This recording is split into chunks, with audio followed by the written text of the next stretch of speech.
पाकिस्तान का सबसे मुनफरिद न्यू सोच रिहैब सेंटर इस्लामाबाद, जहां नशे के आदि मर्दों खवातीन का इलाज खेल ही खेल में किया जाता है और 50% रियायत के साथ। बहुत ही मुनासिब चार्जेस रखे हुए, उसी मुनासिब चार्जेस में हम उनको मेडिकेशन, एकोमोडेशन, डॉक्टर, खाना पीना सारी फैसिलिटीज प्रोवाइड कर रहे हैं। अस्सलाम वालेकुम, आप देख रहे हैं उर्दू पॉइंट। मेरा नाम दानिश हुसैन। मैं आपको लेकर आया हूं न्यू सोच rehab and psychiatric centre Islamabad, जहां खेल ही खेल में नशे के आदि मरीजों का इलाज किया जाता है। यहां पर जिम है, इंडोर आउटडोर स्पोर्ट्स है और साथ साथ इलाज भी खूब किया जाता है। न सिर्फ मर्दों बल्कि खवातीन का भी इलाज किया जाता है और जो भी मरीज यहाँ पर आते हैं उनका नाम सीखा राज में रखा जाता है। ये कितना खुश आता है, क्या क्या फैसिलिटीज़ है और इस लग्जरी इन्वायरमेंट में इलाज कैसे होता है, आइए जानते हैं।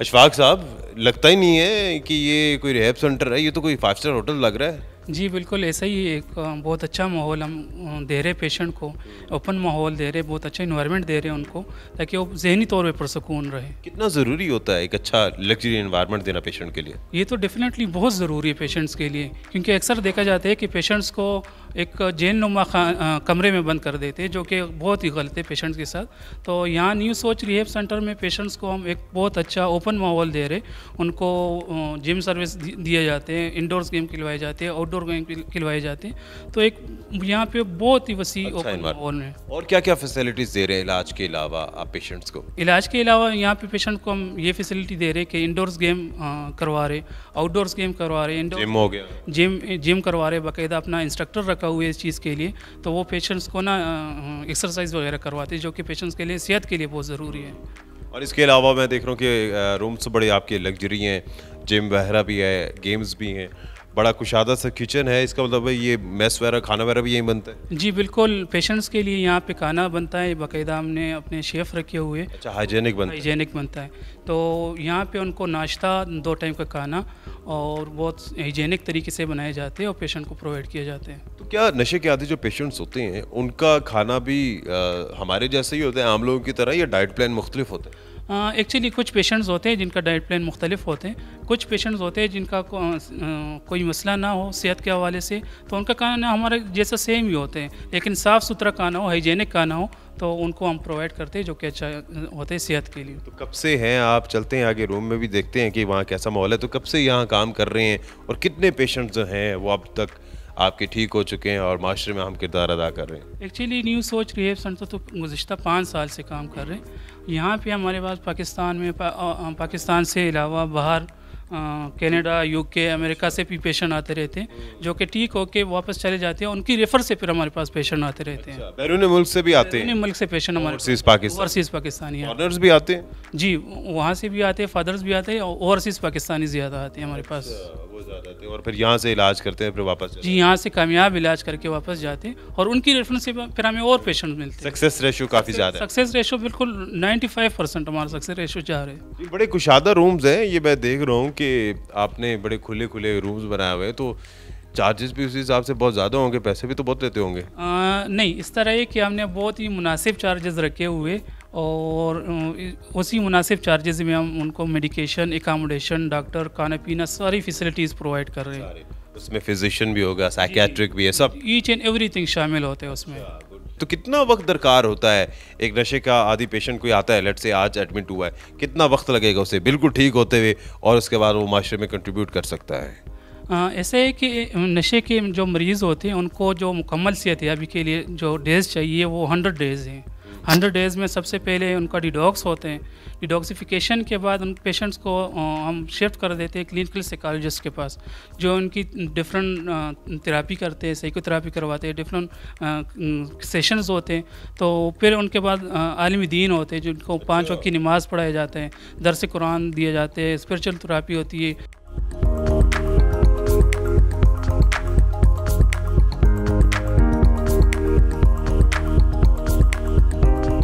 मुझे बताएं कि ये नशा आजकल पाकिस्तान में इसका रुझान बड़ा बढ़ता जा रहा है, कौन सा नशा ख़तरनाक है और वालिदैन की अवेयरनेस के लिए ज़रा ये बताइए कि आजकल इस्तेमाल कौन सा हो रहा है, ख़तरनाक कौन सा है? एक्चुअली नशे तो सारे ख़तरनाक हैं, जितने भी नशे हैं सारे ख़तरनाक हैं, लेकिन आजकल जो आइस है वो सबसे ज़्यादा ख़तरनाक है। कराची में भी बहुत ज़्यादा हो रहा है ये। मैं किसी किस्म डिस्क्रिमिनेशन नहीं, वैसे ही कराची में बहुत सारे इस तरह से चल रहा है, ये हर जगह में, ओवरऑल पाकिस्तान में सबसे ज़्यादा KPK में, इस्लामाबाद में, कराची में, ओवरऑल पाकिस्तान में आज रिपोर्ट वहाँ ज़्यादा हो रही है। जी, रिपोर्ट वहाँ पे ज़्यादा हो रही है, क्योंकि आइस इसलिए ख़तरनाक है क्योंकि जो आजकल एक्सपायर मेडिसिन है इनमें एक केमिकल्स पाए जाते हैं निफिडरीन के नाम से, उनको कलेक्ट करके और लेबॉरेटरीज में ये तैयार किए जाते हैं, जो कि सेहत के लिए बहुत ही ज़्यादा ख़तरनाक है आजकल।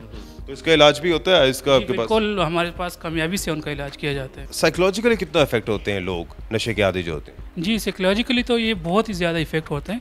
इसके हवाले से हमारी मैडम है, माहिर नफ्सियात है, तो ये आपको बेहतर गाइड कर सकते हैं। जी, मैं यहाँ एज अ डायरेक्टर और क्लिनिकल साइकोलॉजिस्ट काम करती हूँ। ये हमारा इदारा है न्यू सोच रिहैब एंड साइकेट्रिक सेंटर का, और यहाँ जो मेरा रोल है, मैं एज अ साइकोथेरेपिस्ट यहाँ काम करती हूँ। जो हमारे ड्रग एडिक्ट पेशेंट जो हमारे साथ एडमिट होते हैं, उनके ट्रीटमेंट प्लान में मेरा भी एक बहुत बड़ा हिस्सा है, जो मैं उनके साथ परफॉर्म करती हूँ। बहुत सी एक्टिविटीज़ है, ग्रुप काउंसलिंग है, ग्रुप सेशंस में लेती हूँ, इंडिविजुअल सेशंस में उनके लेती हूँ, जिनमें मुख्तलिफ़ किस्म के टॉपिक्स होते हैं, जो उनको एक सोशली और इमोशनली उनको मैं ऐसा बनाती हूँ जो आगे इंशाल्लाह वो जब जाएंगे हमसे कि वो एक बहुत ही अच्छे इंसान बनकर अपने ज़िंदगी को सर्वाइव कर सके। ख़वातीन दिन ब दिन जो है ना इस जो है एडिक्शन में आ रही है। इसमें मुख्तलिफ़ किस्म के एडिक्शन है। अगर हम औरतों की बात करें, ये 30 से 35% रेशो है जो सोसाइटी हमारी सोसाइटी में ये फ़ीमेल्स की मौजूद है।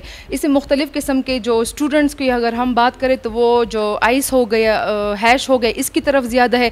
लेकिन हम घरेलू औरतों को देखें तो वो ज़्यादा जो है इंजेक्शंस की एडिक्ट हो चुकी है। यानी कि जो घरेलू औरतें हैं, ख़वातीन हैं, वो भी एडिक्टेड हैं? वो बिल्कुल वो इंजेक्शंस की एडिक्ट हो चुकी है। और वजह क्या है? डिप्रेशन है, कोई और वजह है क्या, या फाइनेंशियल रिसोर्सेज की वजह है क्या, साइकोलॉजिकल रीजंस क्या है? ठीक है जी, हमारे जो सोसाइटी में है वो एक बहुत ही बड़ा स्टिग्मा है कि जो हम साइकोलॉजिकल ट्रीटमेंट है वो हम नहीं करवा सकते, क्योंकि वो सिर्फ पागल ही करते हैं, जो कि बहुत गलत बात है।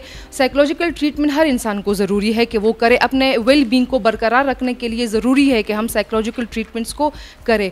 स्टूडेंट्स में जो लड़कियों के जो स्टूडेंट्स हैं, अगर हम उनकी बात करें तो एक तो जो कंपनी होगी, ग्रुप जिनमें वो उनका उठना बैठना होता है, जो फ्रेंड्स होगी, उनकी वजह से बहुत ज़्यादा रेशो इसमें आ रहा है। और अगर हम घरेलू ख़वातीन के इंजेक्शंस की बात करें तो वो एक आम सी हेडेक के लिए भी किसी एक आम सी डॉक्टर के पास जाके वो इंजेक्शंस लगवा लेती है, तो वो बहुत बेहतर महसूस करती है, जिसकी वजह से वो उसकी एडिक्ट बन जाती है। जिस तरह से अभी आपने तज़किरा किया कि स्टूडेंट्स बहुत ज़्यादा हैं, तो हमारी सोसाइटी में बच्चियाँ हैं, उनकी कल को शादी होनी है, मुस्तक़बिल बनना है, तो अगर वो खुदा न खासा इस तरह से कोई ड्रग एडिक्टेड हैं और वो इलाज करवाती हैं, तो क्या वो श्योरिटी होती है कि उनके ये सारे मामला से गैराज में रखा जाए और उसके बाद उन्हें एक नई ज़िंदगी दी जाए, नई सोच दी जाए?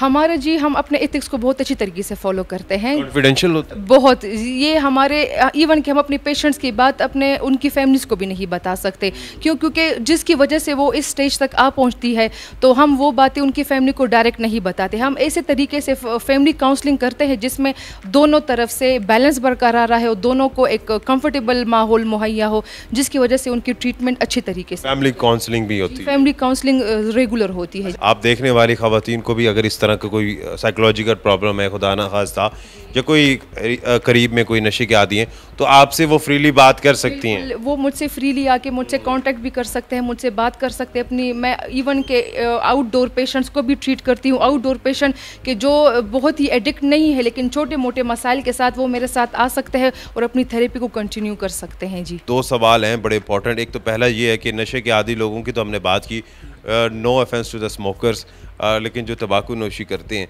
क्या उनका भी इलाज किया जाता है? जी बिल्कुल, उनका भी इलाज बहुत कामयाबी से किया जाते हैं और आउटडोर बेस पे किया जाते हैं। 2 से एडमिट होने की ज़रूरत? जी, उनको एडमिट होने की ज़रूरत नहीं है। तकरीबन 2 से 3 हफ्तों में उनका इलाज घर पे ही हम प्रोवाइड कर देते हैं, जो कि बहुत अच्छा कामयाबी से किया जाता है। तो मेडिसिन के ज़रिए या काउंसलिंग होती है उनकी भी?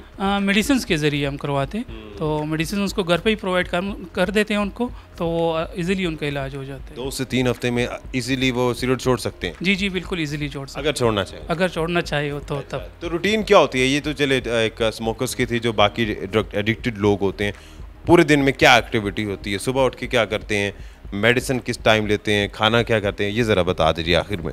एक्चुअली यहाँ पे हमारा एक रूटीन है, जो सुबह हम पेशेंट्स को उठाते हैं तो सबसे पहले तो फजर की नमाज़ पढ़ाई जाती है। उसके बाद नमाज हो जाए तो पेशेंट को 8 बजे नाश्ता करवाए जाते हैं। नाश्ते के बाद फिर डॉक्टर राउंड होते हैं, बीपी वगैरह पेशेंट का चेक हो जाते हैं, उनको मेडिकेशन दी जाती है। मेडिकेशन के बाद फिर हमारी डिफरेंट एक्टिविटीज़ होती है, साइकाट्रिस्ट साइकोलॉजिस्ट के डिफरेंट सेशंस होते हैं, आलिम दीन की क्लास होती है, दर्स वगैरह करवाए जाते हैं, उनको कुरान शरीफ की तिलावत वगैरह वो करवाई जाती है। तो एक रूटीन सेटअप है जो चल रहा होता है।